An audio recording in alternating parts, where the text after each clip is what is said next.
You're listening to The Dead Prussian, a podcast about war and warfare. On Aussie prisoners of war in the First World War.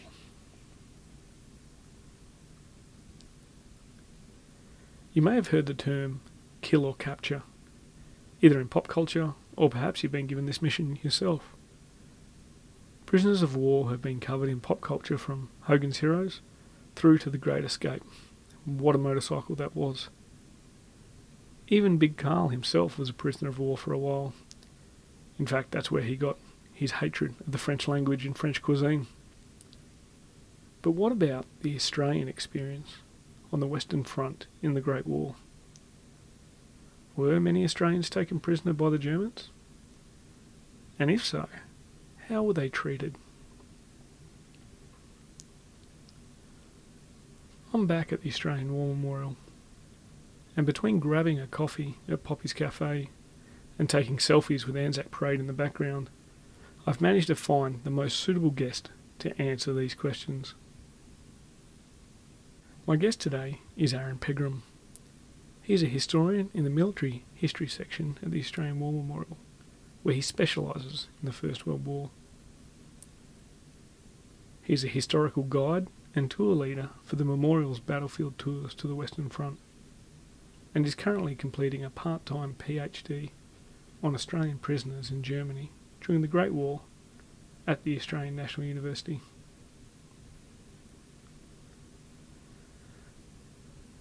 Aaron, thanks for hosting me here at the War Memorial and coming on the show for a chat. Thank you very much, Mick, and it's thank you very much for having me on the show. It's a pleasure to be here. Now, Aaron, as I said before, you're a historian at the Australian War Memorial, which it seems about half my listener base actually is at the moment, which is actually pretty impressive. I have over 12 listeners. But not too many people would know what a historian does at the Australian War Memorial. I'm sure we've all got lots of thoughts. And there's also probably a lot of people that are thinking, how do I become an Australian War Memorial historian? Can you tell listeners a little bit about yourself and your work? Okay, so as you said, I'm a historian at the Australian War Memorial, and we differ a little bit to the usual run of historians that you've had on the show so far, because I would consider myself a public historian. I don't have a teaching load. I'm not sort of I don't need to sort of write material and publish frequently as such, but the role of the public historian is to really engage with the public, and that's really what we do here at the Australian War Memorial. It's a museum, it's a shrine, and it's also an archive. So the historians here do a number of very different tasks. Among my task, for example, is working on the exhibitions. We just recently opened up our new refurbished First World War galleries for the First World War centenary. The last time that had been updated was 1984. I'm also working on current conflicts, a lot of current conflict material. We have an updated version, an updated gallery to our in our post-45 area to cover off the Gulf War, Iraq and Afghanistan.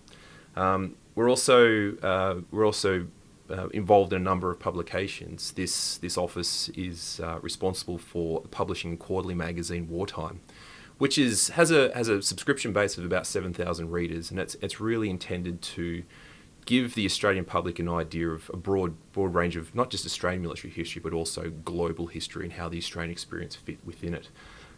We've been involved in conferences. Just last week we had our 1916, The Cost of Attrition international conferences. We had historians from all over the world come here and present papers, not to an academic audience, but to a public audience. We're involved in Last Post Stories, which Malia spoke about several weeks ago.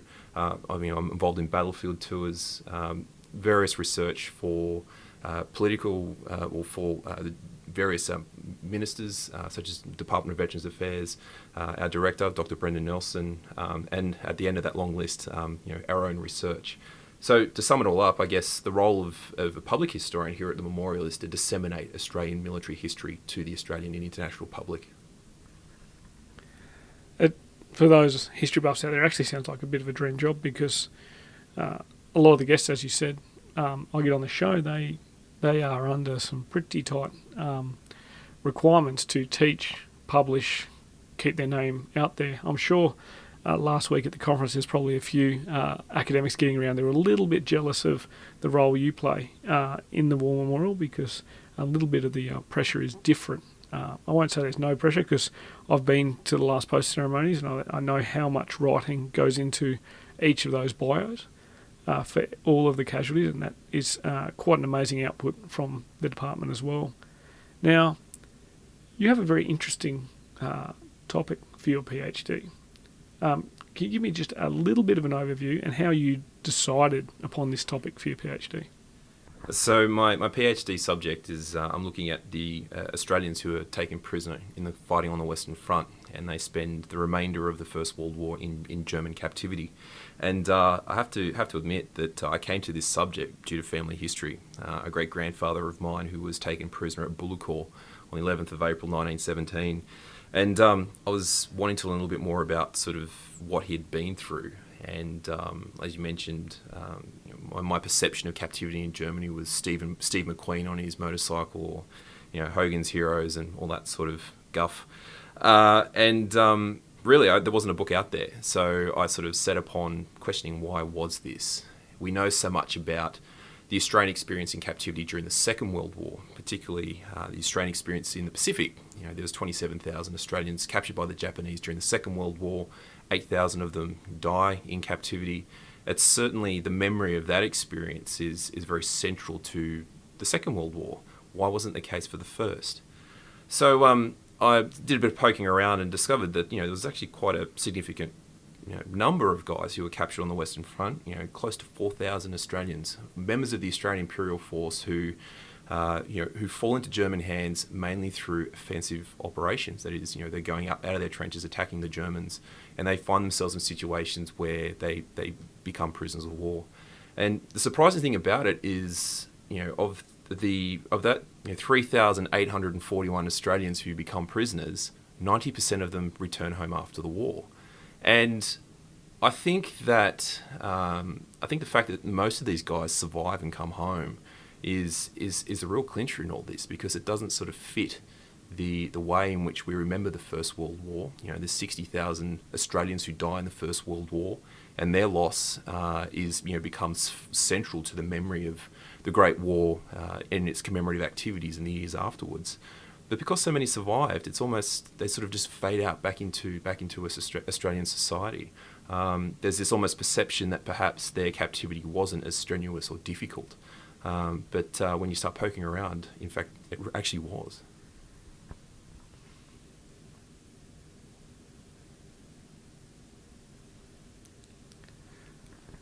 Now, we're in the middle of the centenary commemorations for the Great War. In fact, it's the centenary of the Somme campaign as we're recording this.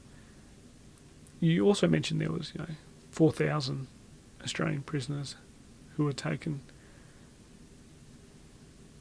and how you came to understand how significant their captivity was in terms of they survived, they returned. So this is like just under 2% of the total Australian military force in the Great War.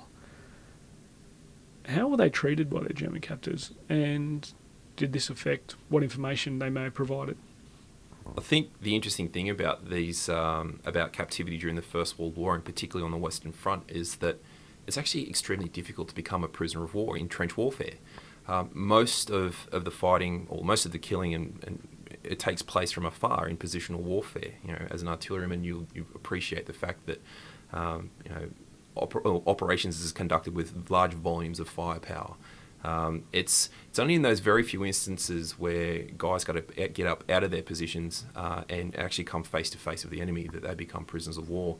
And in the daily realities of combat operations, that's very infrequent. It's capture only occurs during patrols, raids, and those very few instances where the infantry are actually conducting attacks against the enemy positions. So in terms of the Australian experience, this really happens on there's three critical periods in which Australians are lost as prisoners: 1916, 17, and 18, of course. And surprisingly, they occur during actions where the infantry succeed in getting into the enemy positions, and they find themselves either outflanked and vulnerable to German counterattacks. When you break down the units in which these guys come from, they're the units that succeed in taking their objectives when the units around them were unsuccessful. So take for instance Fromelles, which is the first major loss of Australian prisoners. Fromelles fought on the 19th and 20th of July 1916, and there's 470 Australians who go into the bag in one hit, and virtually all of them come from the 8th and 14th Brigades, who succeed in capturing the German positions. The 15th Brigade, which had assaulted the German fortified salient, the Sugarloaf, was annihilated by machine gun fire, which left the right flank of the Australian positions completely open. The Germans were able to exploit this and use it to their advantage. Throughout the night, they squads of German infantry make their way, find gaps in the line. They outflank the Australians. The infantry then expend their ammunition, defending their modest gains. They're left unable to withdraw, and by early morning, they have no other option but to raise their hands, throw away their rifles, and capitulate to the enemy. It's a similar situation in 1917, at Bullecourt on the 11th of April 1917, where you have men of the 4th Brigade who are set out to capture the German positions of the Hindenburg Line. Now, they're supposed to go into action with support with tanks. For whatever reason, these tanks are completely unreliable. The infantry would normally go in with artillery support, and the artillery support is was given up in favour of these tanks. So the infantry is left to cross virtually a kilometre of open ground in full view of German machine gunners. And miraculously, they fight their way into the German positions, but that leaves them vulnerable. They can get in, they can fight their way, expend all their ammunition fighting in those enemy positions, but then they can't actually withdraw when the time comes. And that results in the capture of over 1,170 Australians, in the largest loss of men as prisoners in a single action until the fall of Singapore in February 1942. So, I think part of my research is, there's a great volume of work that looks at capture as a function of morale. Men who become demoralised in combat, ultimately become prisoners. But I'd really interested in actually looking at the operational value of prisoners, or reinserting prisoners back into the operational narrative. And that's how I kind of hit upon this idea of the value of prisoners to the enemy. And your question goes back to how, what sort of information, the Germans are able to acquire from Australian prisoners. The Australian war diaries are filled with excerpts from interrogation reports based on German prisoners, the examination of German prisoners. So I in terms of looking at this operational narrative, it's like, what did the Germans learn from Australian prisoners? And what's interesting is that you obviously don't get this in Australian records of men who had become prisoners. They say, we were cross-examined by German intelligence officers. Don't worry, I didn't really give them any information. But of course, the German intelligence records tell a completely different story, and not necessarily men who verbally spilled the beans and sang like canaries, but prisoners didn't necessarily need to say anything under cross-examination for the enemy to acquire information from them, because they carried that information on their uniforms, their colour patches, their regimental titles. All that signified to the German High Command that a specific unit had moved from one part of the Western Front to another, which of course was of immense tactical value. So the German army actually had a lot to gain from treating prisoners considerably well, and this is certainly the case immediately post-capture. Australians, like most British soldiers fighting in the First World War, had believed that if they had become prisoners of war, that they would be deliberately mistreated. The German army had overrun France and Belgium, fulfilling this policy of frightfulness. They had torched libraries. They'd released chemical gas on the Western Front. There was apocryphal stories of nailing Canadian prisoners to barn doors with bayonets and all this sort of stuff. The reality was that once immediately after capture, the best treatment that the Germans could afford these prisoners often resulted quite well in the intelligence game, because prisoners were lulled into a false sense of security. The fact that these men who were being treated considerably well by an enemy they believed who was going to deliberately mistreat them, sometimes giving them cigarettes and glasses of cognac, was all that was needed for prisoners to openly talk about military operations. It's interesting. There's a few lessons that have come out of that that answer you've given, particularly, don't know how many times I have to say it, but if you don't have artillery support, just don't do it. What I do find interesting is, and this might be instrumental for my own way forward, is that success doesn't always breed triumph. What a way to be rewarded for making gains no one else did than to be captured by the Germans. But then again, if you look at the next stage of that, if you're captured, you're more likely to survive. Or maybe being captured wasn't such a bad thing, especially if they'd give you some nice high-priced cognac as well. Now, you talk about the intelligence they gave up. They wear the intelligence on their sleeves, so to speak. Probably carried it in their papers. This sounds like the sort of thing that you would want soldiers to be aware of. Make sure you understand that what you wear and what you carry on you, if you are captured by the enemy, could be an issue. Now, we know they probably weren't expecting to be captured by the enemy. They were expecting to either win and live or, die on the Western Front. It was mass mobilisation of the Imperial forces as well, so there weren't the training regiments that we have in modern day for all of these soldiers. In fact, there weren't the training regiments that regular armies had at the time for all of these soldiers. There was also a lack of Microsoft PowerPoint, which is fundamental to the instruction of the modern army. What I would like to know is, were they given counterintelligence or, the modern term of operational security training? The short answer to that is yes, they were. But none of it was specific to what would happen or what were their obligations if they became prisoners of war. The field service regulations and the notes for infantry officers, for example, they gave explicit instructions on how to handle and process enemy prisoners of war. But they didn't delve into any information about what was expected or how to act under cross-examination in German hands.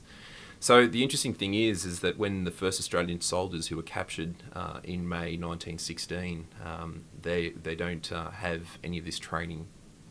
That they're not the benefit of any of this particular training, and so when they are examined by German intelligence staff, they openly and freely discuss operational matters. Now, we only have those reports, the German reports that were compiled afterwards. We're not there isn't any records of the conversation had. But you get the impression that perhaps there was a bit of a confidence trick there, and that the Germans, had indeed sort of treated these guys well enough, and these guys had just been through the ordeal of combat. They were somewhat relieved.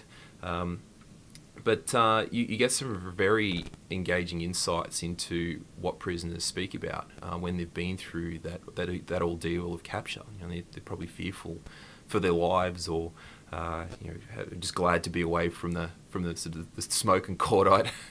But in May 1916, there's a German raid on the Australian positions at a little place called Libredoux, which is outside the town of Armentières. And it's actually the first Australian action on the Western Front. It takes place just before Fromelles. And the Germans conduct this raid, and they capture 11 Australians as prisoners. They make off with 2 then top-secret Stokes mortars. The battalion in question, the 20th Battalion, never really lets that down. But there's the officer, the Australian officer who's wounded in that action and is carried back over to German lines. It actually spills the beans. Actually lets the Germans know that there is a major operation in the north coming, and that ultimately becomes Fromelles. He also discloses the location of the 2nd Division defences. He makes comment on the names of various commanders in the Australian forces. So that's actually quite significant. But of course, he's also captured with a photograph of a portrait of himself and another soldier. In fact, I've actually got that photograph on my wall over here, and that photograph is then circulated to German units all throughout the front to graphically illustrate how Australian soldiers visually look different from their British counterparts.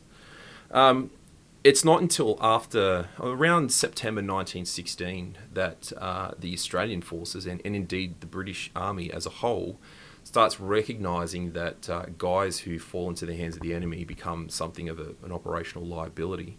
And the British Army as a whole then instructs its men on what is required of them if they became a prisoner of war. And it was simple. Don't say anything other than your name and your rank. And that was pretty much it. Because if men tried to sort of give the enemy the slip by giving them false information, such as their regimental details or anything like that, they could actually hamper the notification process that was in place for the Germans to inform the Red Cross that these men were in fact not killed, not missing, but in fact prisoners of war, and could then delay the receipt of Red Cross food parcels, which in the context of German captivity is extremely vital, because Germany is undergoing extreme economic hardships during the First World War. It's got over 2.5 million Allied prisoners to care for, and they're able to defray some of the economic costs of maintaining those prisoners through the receipt of allowing the Red Cross to send food parcels to prisoners. So it's quite an interesting little sort of aspect of captivity, which we perhaps as Australians, or British Empire, of course, may not have actually considered in terms of the prison war experience, what value they are to the enemy who captures them. It's a fascinating point about that particular officer who was wounded, and looking at your photograph here on the wall and the German pamphlet that seems to have been handed around afterwards for those listeners that can't see it. And I would assume most of my listeners, apart from Aaron, can't see it because you're not in the office with us right now. It is a hand-drawn sketch covering off on the two gentlemen in the photo with all their equipment, and some measurements and details on what the equipment is to highlight the differences between the Australians and other Imperial troops. It's quite an illustrative illustration on how one can take a seemingly innocuous piece of personal information, which is obviously this portrait of this guy and his mate, or in British terms, this guy and his mucker, and it has been turned into an intelligence product for the enemy forces. The impact of prisoners of war economically on Germany is probably an aspect people don't consider, and the Red Cross food parcels, I suppose, is very much, or care packages, very much illustrative of how it was beholden upon the Germans to play relatively nicely with the prisoners as well, because the prisoners brought in that commodity, which, as we know, the events that happened politically in Germany a little bit later on, any sort of economic benefit that the German government could have for its people at the time was important. Now, Aaron, we've talked a little bit about how that profile. Aaron, we talked about that photo and explained how that has become that intelligence product.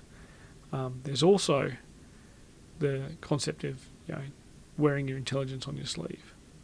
Now, I'm unsure if this is a confirmed rumour or not, but I have heard in the past that Fromelles had been blown. I'm not sure if blown's the right term, but the intelligence some Germans had gathered off a prisoner led to them understanding the point of the Fromelles feint. Can you tell us a little bit about that? So I'm always mindful that we have international listeners, so I'll just sort of give you the bullet points of Fromelles and what it was all about and what the intention was. This was the Australian 5th Division had arrived in France from Egypt. It was a newly raised formation, had been in France for just 2 weeks before it was committed to its first major operation, and in fact it was the first major offensive operation conducted by the Australians in France. And it's detached from 2nd Anzac Corps and is attached to British 11th Corps in the north for an operation where it would be joining the British 61st Division in a feint against the German positions outside the village of Fromelles. Now, the purpose of this was to get the Germans to think that there was a major offensive action being planned in the north and pin their reserves in the north instead of having them be sent south to the fighting which was then raging on the Somme, which was the focus of British operations. That was the real game. So the inexperienced Australians fighting alongside the equally as inexperienced British 61st Division are to capture a series of German trenches outside Fromelles, astride a fortified salient known as the Sugarloaf, and it's a costly disaster. It results in over 5,500 Australian casualties in less than 24 hours. It's a big failure. It's huge. Now, among those 470 Australians who were taken prisoner is a fellow by the name of Captain Charles Mills of the 32nd Battalion. Mills was a company commander. He had fought it out with German troops in the German positions with about 20 of his men. In the exchange, he's wounded in the hand. Gives a pretty good account of himself in combat. They're taken to a collecting station behind the lines, and Mills is sort of gets his hand cleaned and bandaged. But what's interesting is Mills takes with him a diary, and during the initial pat down and search for intelligence material, the searching intelligence staff come across this diary, and it contains the full the whereabouts of the 5th Division or the 32nd Battalion and what it had been doing since it's arrived in France. So that was interesting on its own right. There was also a photograph of Mills, a photographic portrait, which much like the one that's here on my wall, was kept to assist in the visual identification of Australian troops. But the big clincher was the orders, the 5th Division orders from General Sir Richard Haking, which specifically stated that the attack was designed to pin the Germans in the north, while the main effort was being raged down to the south, and to prevent those German reinforcements being sent down to the south. Now, none of this is documented in the Australian records. The Australian official war historian Charles Bean says that the Germans did come across this intelligence from an Australian prisoner. In the German records, it's said that Mills, once this had all unfolded, Mills said it was I'm just trying to think of what the words are. It was a serious error of judgment to allow such an important document to fall into their hands. So the game is up. The Germans know that Fromelles is nothing but a feint. But the surprising thing about it, though, is that those reserves do remain in the north. They're not transferred further to the south. So while Mills has a serious indiscretion, he's not the benefit of any counterintelligence training or anything like that. So we can't sort of blame him for that effort. But the Germans do retain their troops in the north. So I think that makes a really interesting point, is that while prisoners can disclose operational matters, it's up to the enemy, of course, to enact on that, which is a completely different matter entirely. But the fact remains that prisoners of war, irrespective of nationality, bring with them into captivity important intelligence information, which can be of immense benefit in the conduct of operations. It's a fascinating case study in military deception. For those who have read some of the stuff I've written on book reviews regarding military deception, one of the things you never understand until after the fact is exactly what your enemy is going to do. When it comes to military deception, you need to try to aim to understand what you want him to think or her to think, but what he's going to do is left entirely up to him or her. And this is a good example where they may have even believed that this written order from Mills may have been a double bluff. And for those people writing orders where you're doing divisional and corps level feints, don't give those orders to the people that are conducting the feint in written format that they can put in their diary. It's an interesting concept with military deception. Sometimes you don't tell the force they're the deception force in order to safeguard the information itself. Aaron, this has been a fascinating discussion about a topic that I think personally and some of my listeners don't really know enough about or understand. We look forward to more work. Hopefully once your PhD is finished you can then roll it straight into a book and we can find it where all good books are. But it's not the end of the show, because The mission on the Dead Prussian is to understand war through many different lenses. We are framing the debate and discussion on war just as Big Carl sought to frame the debate and the discussion on war. And as part of this discussion and part of this framing, we need to understand what the definition of war is. Now, Carl couldn't quite pin it down in his lofty tone, even with his wife's help, who, by all reports, was much smarter than he was. I know that's true in my case as well. But now, I invite you, one of our most affable guests on this show, to offer a definition and frame the debate. War is, for me personally, a purely academic exercise. I've never worn a uniform. I've never been under fire. And as such, I don't feel qualified in any way, shape or form to try and pin down what war is or isn't. But I do see its long-lasting consequences on a daily basis. Like my colleague Malia, I see war as justified and necessary. But I also feel humbled to be to work with people who have been through that experience, people who have highly trained in their profession, who go to war so that the vast majority of civilians don't have to.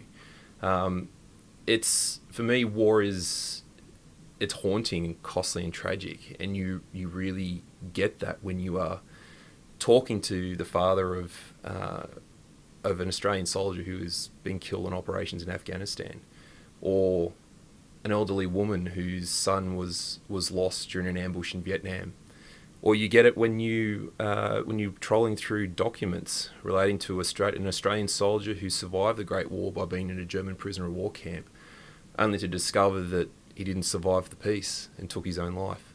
War is an extremely complicated, multifaceted human experience, and from where I sit, I see it. It's extremely humbling to meet those men and women who wear the uniform, who've been through that experience, and who come here to the memorial to share their experiences.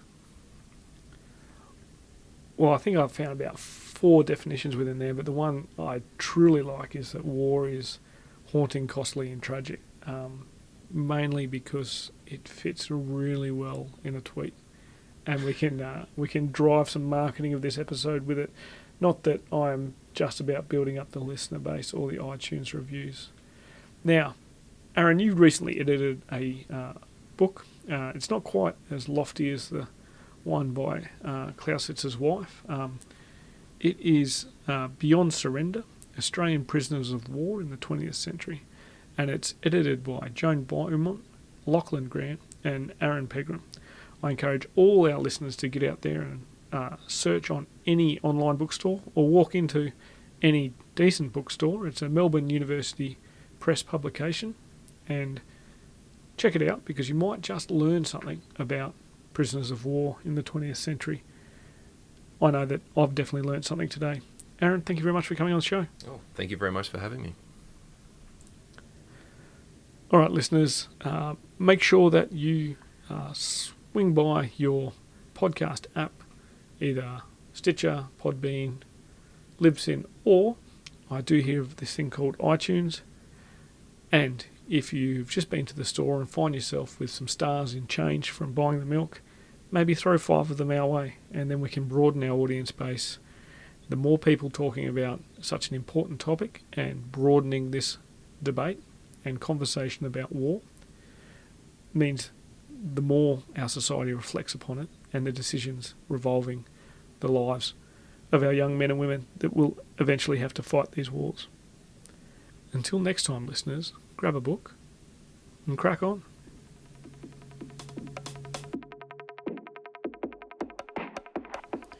Join the conversation with us on Twitter at Dead Prussian Pod, on Facebook at The Dead Prussian page, or on our website www.thedeadprussian.com. All show notes for this episode, as well as copyright information, can be found on the website. The Dead Prussian podcast is written, produced and hosted by Mick Cook. It is co-produced by Amanda Levito. The music used throughout is Caught in the Beat by Broke for Free and is used under a Creative Commons Attribution license. All opinions expressed by individuals on the podcast are those of the individual and not necessarily representative of any other organisation.